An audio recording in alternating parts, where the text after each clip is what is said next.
soy.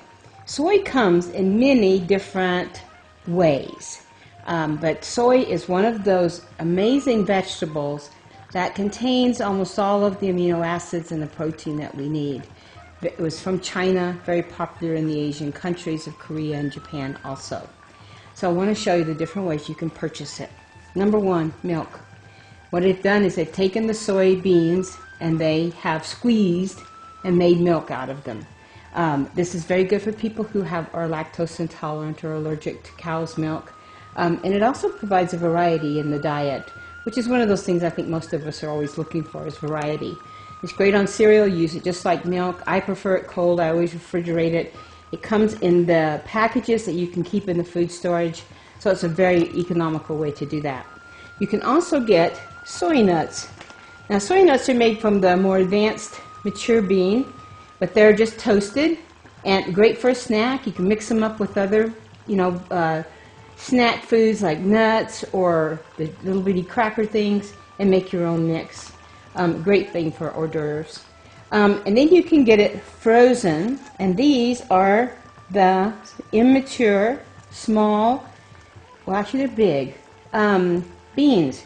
And inside, when you open one of these up, that's how big they are. Now I'm going to show you how to cook those in just a second. Very, very delicious though. And then over here, I have tofu.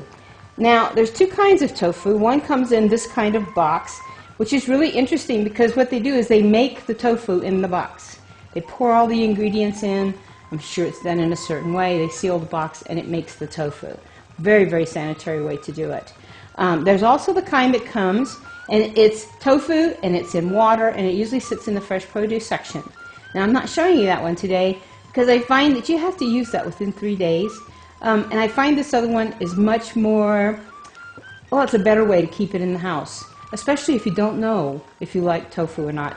I like this one. It's real silky. It tastes more, it feels more like pudding. It doesn't have the rougher texture of the one that's in the water. And you can keep the box on the shelf for quite a long time. So let's see how you cook the frozen edamame. Now, when it's like this, it's called edamame, and then it's called milk here, and then we have the soy nuts, and we have the tofu. They're all soy. They're all made from the soybean. So on this one, over here I have had this one cooking.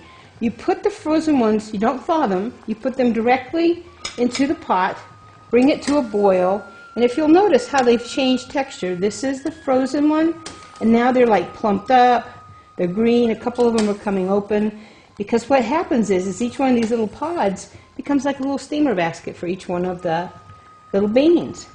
So after they get done, remove this stuff, you can bring them out onto a tray, and then you can do it from all different kinds of directions. You could just take these, let them cool for a little while, and then you can pop the beans out, and you'll notice that some of them have started coming out, and they are hot. I can touch it, and it's hot. Now, in the Japanese culture, a lot of them, when they serve it on a tray, they put a little puddle of salt, and then you pick it up, and you dip the end in salt, and you eat that, just like that. Very, very good.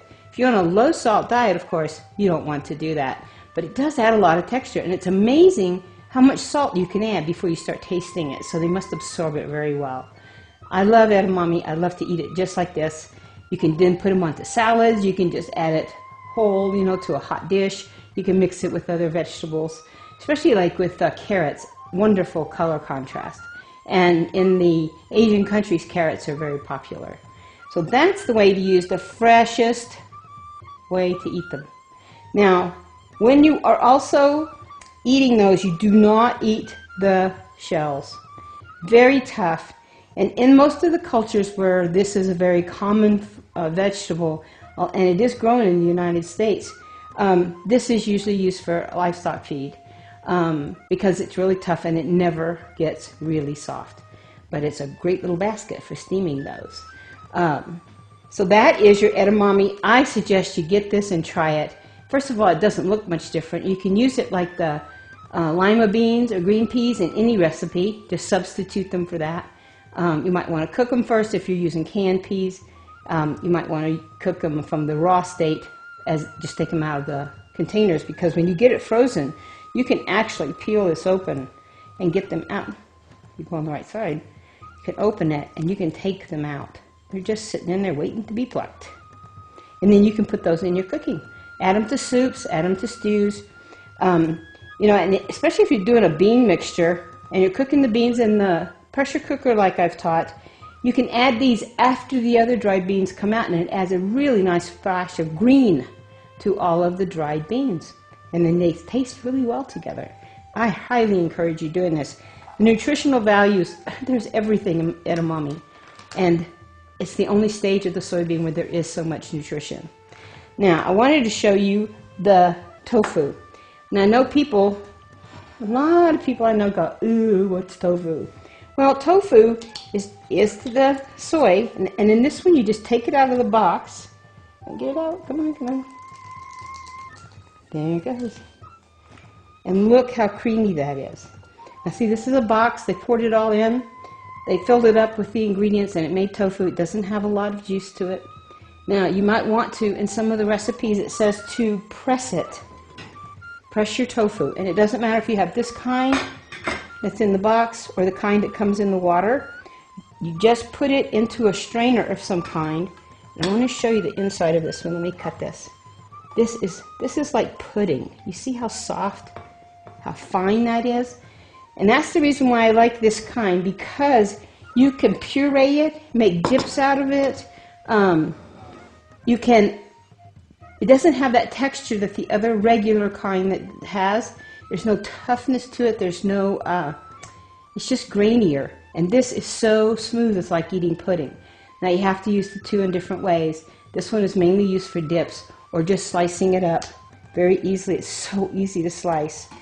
And you can cube it. That is just the most gorgeous stuff. See, all the way through. You can just cube it and saute it.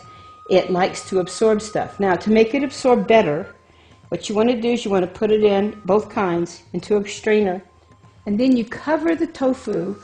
I usually use wax paper and sit a can on it to weight it down, and it will take away all the liquid that's in there. Well, most of it, not all of it.